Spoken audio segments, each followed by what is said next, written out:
Quannic Warbrained. Pitchfork gave it a 7.7 and said on the Florida musician's gritty back to basics third album, the digicore exiles embrace analog oomph, mining golden era shoegaze for corporate pleasure.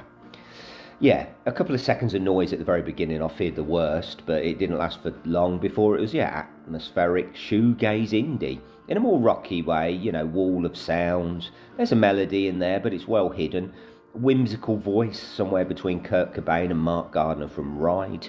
It's alright. Track 2 has a little bit of the Sonic's Youth about the intro, a little bit slower, but there's not that much difference between the first two tracks, and already by track 2 I'm thinking this is a little bit ploddy, and I'm hoping for a change in direction for the rest of the album. I feel like the guitarist has too much of an input on the volume controls. It's sort of all you can hear really. Production is pretty straightforward, live with no frills. It sounds like I've heard it a lot though this year, and I heard it a lot in the mid-90s as well. The breakdown and the rest in the guitars are very, very welcome, but they're rare. Track 3 doesn't offer anything new, and I feel like I know where this is going. If I was hearing this kind of music for the first time as a young'un, it may stand out, but I do feel that they're not offering any more than the shoegaze bands of yesteryear, like Ride or My Bloody Valentine. Once again, it's the breakdown I enjoy the most. Finding it hard to find my way through the fuzz and get to the song.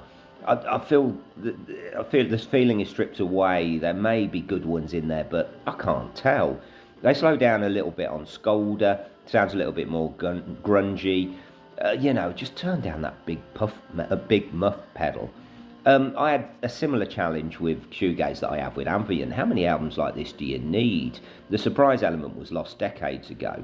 Observer has a bit of rappy in a Rage Against the Machine way, but that was it really. To me, this music hasn't progressed in the last 30 years, and I wasn't a huge fan then, apart from the first Ride album. This to me doesn't offer anything new, but I guess every generation needs a new shoegaze idols. What they do, they seem to do well, but adding nothing to the genre for me. Didn't really think that much of it. Last track's a little bit nicer, slower, and a little bit more melodic, but overall 5 out of 10. Not overly impressed, but I'm probably wrong. Tell me what you think. Please like and subscribe.